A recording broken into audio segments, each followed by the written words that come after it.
I've got to speak quietly because everyone is asleep. Today's episode of the Much Love Podcast is sponsored by our friends at Wonderground. Wonderground roast gorgeous coffee beans, and then they load them up with powerful adaptogenic mushrooms to help you feel better. And for me, every morning, I grind up some brainchild beans, add a spoon of brainwash to make my oat latte, and I am ready to roll. If you haven't tried it, man, go to wondergroundcoffee.com. You will definitely thank me. All right, I gotta get to work. Enter code MUSHLOVE30. That's MUSHLOVE30 and get 30% off at wondergroundcoffee.com.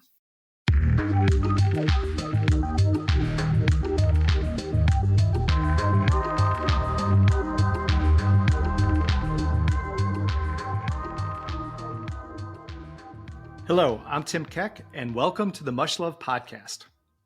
Today I'm talking with science journalist Jane Hu. Jane's work appears in The Atlantic, Outside, Slate, and Washington Post, to name a few. And as well, she writes the much-beloved Microdose newsletter, which is a newsletter project created by Michael Pollan. This episode is what I hope will be a regular segment on Much Love, where I catch up with Jane and talk with one of the most knowledgeable journalists in the field of psychedelics. Today, we talk about the tension between spirituality and science, AI, various efforts to make psychedelic drugs available for people suffering from PTSD all across the country, and other topics. Jane's a blast to talk with, and I think you'll like the discussion.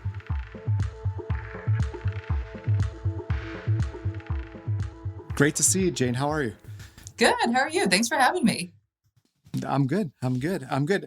Love having you on and to talk to you. And there's so much that's happening in the news, and you cover it so well. Your Microdose newsletter is just so awesome. But what's stunning about it is how much stuff is going on. Does it feel to you like the things on psychedelics are just ramping up more and more? Is it hard for you to follow everything that's happening? I definitely can't claim to follow everything that's happening just because there's so much happening. We started this newsletter, a couple years ago now. And I remember at first I was thinking, am I really going to have enough to cover to try and write about like 5 things a week? And now it's a matter of trying to figure out choosing only 5 things to cover each week. So I feel like there's a lot more happening. Yeah. And how did the newsletter happen? Like, how did that come about? Who is it through, and what's the structure of it? Yeah, so the newsletter is supported by the UC Berkeley Center for the Science of Psychedelics, and it got set into motion by Michael Pollan, who, as many folks might know, wrote a 2018 book that was very popular called How to Change Your Mind, about kind of the science of psychedelics and how people are starting to look into it for therapeutic use. Took off from there. What a great organization and a good source. You know, I get the newsletter, and I've been looking at it, and it seems as if there's some certain trends that are happening. You know, a lot of things, there's a lot of changes in legislation or additions or new laws and discussions like that on the state level. There's a lot of discussion about PTSD and have psilocybin and psychedelics being a tool to help that. There's also always new studies that are happening. And so kind of want to start with those 3 big areas. If you could hit like the things that are most important that are happening. How about if we start with studies? What are some of the newer studies that are happening and things that you think are really interesting and telling, that are either positive looks at psychedelics or negative? Yeah, I feel like one thing that's been interesting is seeing more studies that are looking at, I think it's just, I don't know how exactly the best term for it, but the way that I would describe it is maybe some of the squishier elements of psychedelics, right? So we have all of these clinical trials that are ongoing. People are still waiting for results from many of the big clinical trials, like phase 2, phase 3 clinical trials, that are really looking at like the efficacy of a drug to treat a certain mental health indication. But I feel like researchers are getting more into the nitty-gritty, kind of touchy-feely, almost woo-woo questions about psychedelics, and specifically about how they work psychologically. And so I think one difficult thing to quantify with that is, how do you know exactly what is happening in someone's head, or like how are their opinions or views or values changed as a result of psychedelics? And I mean, I think folks who have had any experience with psychedelics know that that can be a very powerful part of the whole process, right? Like a lot Yeah. of folks Yeah. say that these experiences have been life-changing for them, or that they just noticed new things in the world about themselves. I don't know. Yeah. And Psychedelics so are kind of a slippery slope to woo woo. It's hard to get, you know. it's true. I have seen even the most hardened folks become a little bit more woo as a result of Yeah. their. Um, but I think that trying to quantify that and operationalize it a little bit has been an interesting thing. So a couple of studies kind of on that front. One, there was a recent Yale and NYU study looking at how psilocybin improves psychological flexibility. Yeah. And so that's a set of traits that includes stuff like people's openness to experience or being mindful, living in accordance to your values. And I mean, from their data, where they surveyed people about this after they had a psilocybin experience, I think, it may not be the most mind-boggling results that it seems like there is some correlation between having, additional openness, psychological flexibility after having taken psilocybin. And they use the term inner healer in that study. Is that right? Is So that? that's actually a different study, Oh, that's which a different study. Huh? also is interesting. So that study that you're talking about, for folks who haven't heard about it, basically they asked people the single question. This was in the context of a larger clinical trial using psilocybin to treat people with, I think, treatment-resistant depression.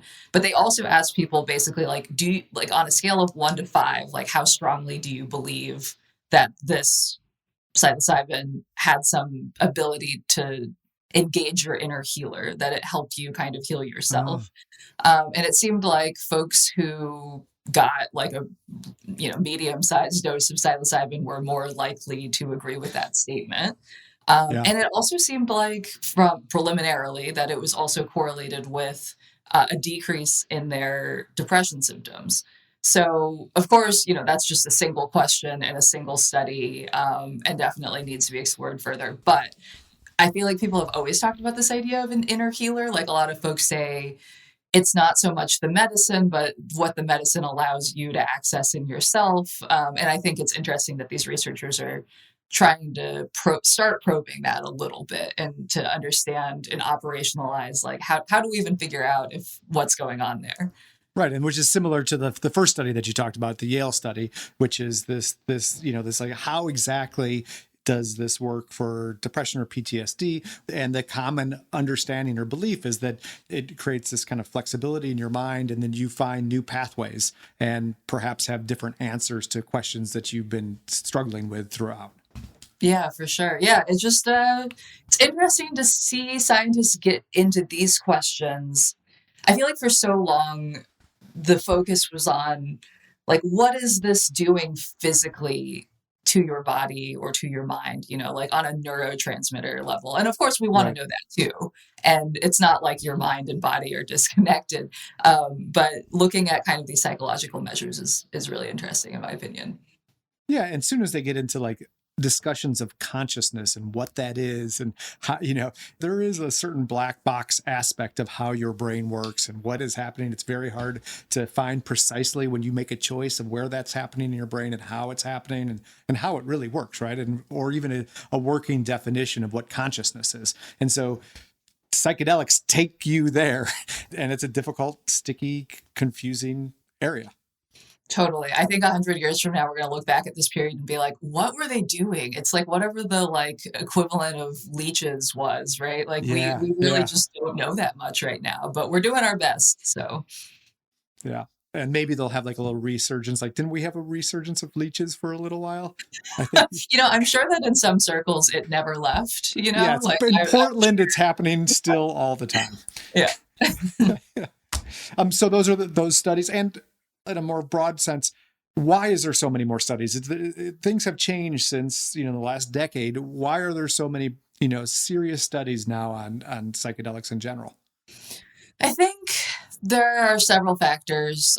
It's kind of like a feedback loop, right? Where once there were a few studies, people started really reconsidering whether we should take these drugs seriously as they've gotten more attention in the media, and like through government funding. I think there are now just more avenues to support that kind of research. So yeah, I don't know. I mean, like one of the things that we just heard this week is that the NIH, National Institutes of Health, Yeah. are going to be giving like a $20 million grant Yeah. to look at psychedelics to treat chronic pain. Chronic pain. Yeah. Yeah, That's the first I heard. Yeah. Yeah, like I mean, there have been studies about depression and anxiety and PTSD, but this is kind of the first major pot of money that the government is definitely giving to chronic pain. So that is interesting. And pain actually falls a little into that same kind of nebulous, weird world, which after you push far enough, you don't really know what pain is. Absolutely. Yeah. Chronic pain is such a fascinating and complicated set of factors where, yeah, some of it seems, you don't want to dismiss people's pain as psychological, but there definitely is a psychological element to treating it, and trying to rewire the brain a little bit to reconfigure what those pain signals actually mean. But I feel like, again, that's one of those things where we know so little about it and really are just trying our best. And, it honestly doesn't surprise me that much that the government's like, you know what, we don't have a lot of great solutions for this. So why don't we just try something else for a little bit? And we have no shortage of great problems associated with it, right? Yeah. And the treatment of it. And then on the downstream of these studies is that states in particular are looking at treatments for people and how these, with so much good news that are coming out of these studies, or positive news at least, states are looking at how treatments for PTSD and other things can happen, and so that has been kind of rip roaring as well. Are there some things that are happening that are particularly interesting on the state level? Yeah, it's funny. I feel like it really depends on who you're talking to, who is kind of in the know about all of the state by state stuff. I think it depends on what state you live in, and also probably how much you've been tuned into psychedelics in general. Yeah. But some folks might know, or maybe have heard, that Oregon has an up and running psilocybin program and has for about a year now. It seems to be going. Colorado is about to launch theirs. Really close, right? And so currently they're in the process of all of the, regulatory, exciting stuff that most people. Yeah, but that stuff is critical, right? Like the how to do it, and it takes organizations and doctors' offices and insurance and all of that kind of stuff. There's a lot of mass to push to be able to make that stuff happen. Absolutely, yeah. And currently, they're just talking about like nitty gritty stuff, like licensing and the requirements for that, and what kinds of licenses, and really important stuff that your average person probably does not find that interesting, but it's really important for having a functional system. And then I feel like the other big thing that a lot of people are looking at is California has proposed a bill to start a similar program that would be for psilocybin, but I believe several other psychedelics could be available through that program as well. I think that's just a big deal because California, right? Huge state, I think holds a lot of political power in terms of moving the needle on things just historically. And also because last year, the legislature actually passed a psychedelics bill, but Governor Newsom vetoed it and was like, which was surprising. Yeah. I think he really wanted a bill that was going to set up a regulated system similar to what is going on in Oregon and what will be happening in Colorado. And I think that in itself is kind of interesting that Newsom was, I want a better bill. Yeah, exactly. Just come back to me with something else. So people are really hopeful that this one will pass because it already is kind of this agreement, or there's some agreement clearly in the House and Senate, and since this does kind of satisfy what Newsom wanted, it might go all the way. We'll see. And it seems it's interesting that there's, like there's a bill that's happening in Missouri, but across the board, the typical Republican Democrat lines don't necessarily seem to hold. Have you noticed that? Absolutely. Yeah, I think that there's really been a huge surge of state bills this legislative session in particular. I think at last count, like half of the states have introduced something related to psychedelics. And that really just like is all over the place in terms of what those bills cover. So, like we were just talking about Oregon and Colorado and California, like setting up just fully state regulated programs for people to access those drugs. But then you also have states that are introducing pretty low commitment bills like we Mhm. want to start a task force to investigate whether it would be a good idea to even think about allowing this kind of thing. Um, but yeah, you're right. I think that one rallying cry that has really attracted kind of bipartisan support is using psychedelics to treat PTSD in veterans. Yeah. Yeah. I think, rallying around veterans seems like a great way to get everyone on board. And that is really the playbook that a lot of state legislatures have used to try and get bills through. Yeah, and absolutely. And the situation with a lot of veterans who are suffering PTSD is so dire as far as serious drug abuse, homelessness. The suicide rate is astronomical. It is a little sign of the desperation that police organizations and Republican state reps are fighting for this because they see what a pickle that both police officers and vets suffer. Absolutely. Yeah. Every person I have talked to on that front has been so passionate and just genuinely looking for a solution. And I can see how that's really brought together people who you would not necessarily expect to work together on other topics. Yeah. Yeah. That's interesting. Another thing that seems like it's happening a lot is always through this, and this is even before all of these news, is the intersection between psychedelics and religion, and how that pops up. And for a long time, that the fighting for tribes to be able to use peyote as a sacrament, but that keeps on coming, and as well as lots of research now that shows that lots of early Christian and religions and lots of world religions have some sort of psychedelic aspect incorporated into their religious rites. There's a couple of news pieces that you wrote about. One is is it called? I'm sorry, it's the ayahuasca church. Is that what it's Yeah, called? that's right. The Church of the Eagle and the Condor, and they just entered into a pretty historic agreement with several federal agencies to allow them to access ayahuasca as a sacrament for their religion. And I believe they're the only church besides the Native American church that's allowed to use any psychedelic. Um, and I mean, the number of churches that have been popping up over the last, few decades, there are hundreds of churches that take psychedelics as their sacrament. And we'll see, what legal precedent this sets. I am not a lawyer, so I don't want to make any Uh-huh. definitive statements. But I But it know might open the door. but yeah, it might open the door. Or, it is definitely interesting that these agencies have reached a settlement with them. I think it also is an interesting indication of just the public perception of these substances as well. I feel like in this moment in time, this is maybe a reflection of how folks are feeling about it. Because I'm thinking about, Yeah, interesting. 30 years ago, can we see that happening? Hard to know. I mean, I know that there were some challenges brought, but it definitely feels like a little bit of a unexpected change.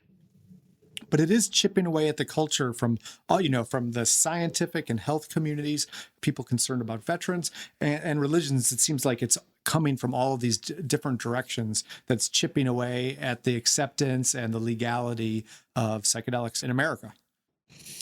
For sure. Yeah. I mean, I think it's these substances really just touch on so many different aspects of people's lives, right? Like, I mean, I think there's definitely the therapeutic aspect of it, but even within the therapeutic aspect, a lot of folks are not coming to these substances looking necessarily only to be healed of a particular ailment. There might be other parts of themselves that they bring into that, like their spirituality. So it doesn't Yeah. really it gets you to ask a lot of big questions about life, Yeah. um, Yeah. and what it means to know anything and to I don't know.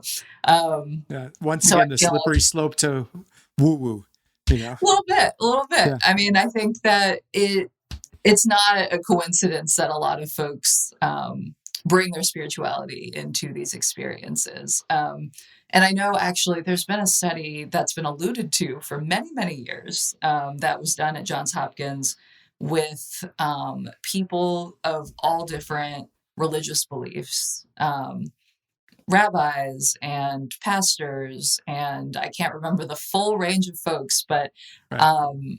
kind of looking at how psychedelics affected them. And I've had the chance to talk to some of them. The results have not yet been published, Hmm. but and you know it's been years coming, but I'm sure that paper will make a big splash when it finally is published. But you know, the folks that I have talked to have said that, you know, for them it was life changing and often affirming of their spirituality. In fact, one person I talked to said that they had kind of felt like they had lost their way a little bit, and that this really brought them back to their faith and their beliefs. And you know, even for folks who are not necessarily religious through any kind of organized religion, you hear similar things about, you know, how it touches on spirituality. So not Yeah. surprised to know that this is all coming together in that way. A common, feature of taking hallucinogens is that, there's people express that there's a stripping away of the ego, and that they feel a deeper connection to the universe. And those things sound pretty religious, right? They smack of religion, or what we hope sometimes religion and Buddhism, or like you said, all of these different religions, aim for or are part of. On that same topic, you interviewed a person who talked about psychedelics and the Hasidic community. Yeah, Sam Shonkoff, who is fabulous, and folks should definitely look up his work. Jane, another thing I want to talk to you about is this great expression that I never heard of, but as soon as I heard it, it's one of those expressions, oh, that makes sense, which is the ketamine bro culture. Can you tell a little about that and what that means and what that's all about? So this came out of an op-ed talking about how if we don't change the perception around ketamine, then it might not be as accessible or attractive to people who might benefit from using it. And I don't want to put words in this author's mouth. I don't recall whether she really like defined that term or just let it kind of stand on its own. But my interpretation of it is that there has been quite a bit of bro culture, in particular tech bro culture, that has embraced psychedelics. Crypto tech bro culture. Yeah, kind of this culture that really wants to optimize everything, which, there's nothing wrong with having things optimized. But there also is a limit to how much you can optimize your mental health or, your spirituality. Or or being treated for anxiety, for instance. But yeah, so a lot of these ketamine clinics that have been popping up are quite expensive, thousands of dollars a session. And they have a very specific aesthetic. They're streamlined, and I guess the best way I can think about it is that it appeals to a person from a certain socioeconomic status and kind of social milieu, like brushed steel, like everything is like sterile, but like a little, but not super cozy or comfortable, but stylish and sleek. And I mean, I think it really is catering to a certain kind of person. Like maybe like a Tesla car? Does it? Yeah, you know what? Yeah, I feel like the inside of a lot of these places, from what I've seen, Uh-huh. yeah, remind me of like the inside of a Tesla, where you're like, this is functional and it looks good, but yeah, who is this for? Yeah, yeah. And I And of think this course, Elon Musk is famous for, for this drug, right? So that's part of it, right? I believe Musk has endorsed psychedelics quite a few times. I Yeah. feel like he's definitely a fan, as are many tech, you know, male leaders who really want to use these drugs for optimization.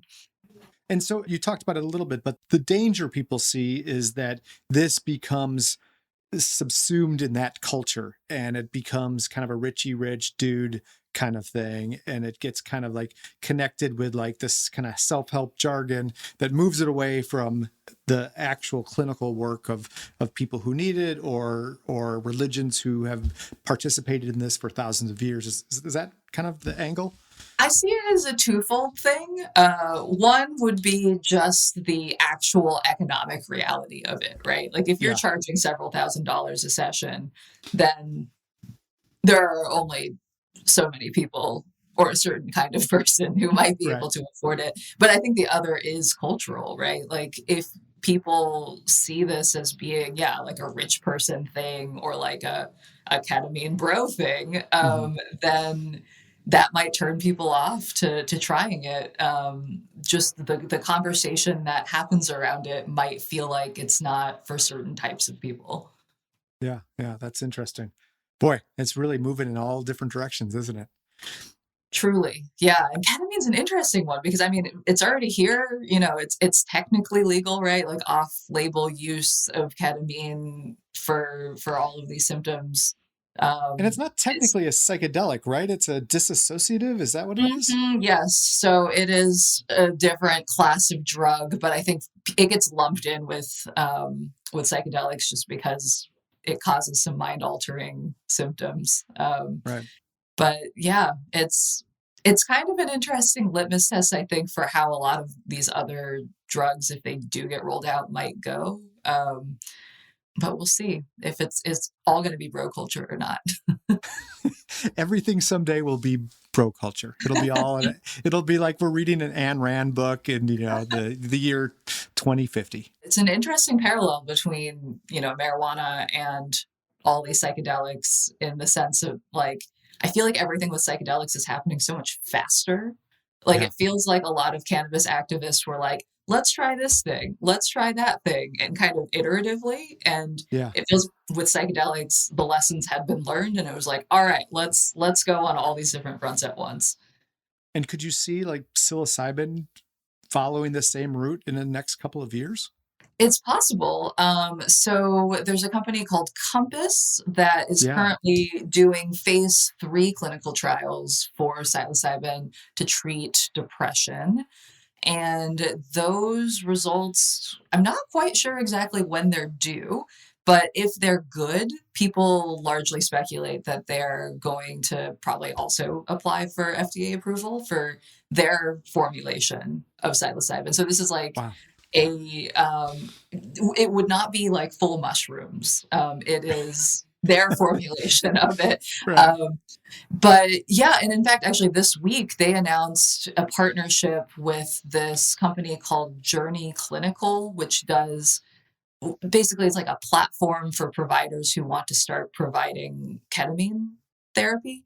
And so I think that's an interesting look into what they're preparing for as a company, right? Like they're already thinking about like how do we get this out into the world and like partner with existing organizations to get psilocybin to people if we get FDA approval somewhere down the line. So the fact that they're preparing for it and thinking about it suggests that it's probably not super far off that Yeah. they'll apply. Fascinating. Yeah. Okay. Well, Jane, thank you so much. Always, it's just a joy talking to you. Will you come back on again and talk about when, the next big tranche of giant news happens? I would love to. Thanks so much for having me on. All right. Great seeing you, Jane. Thank you.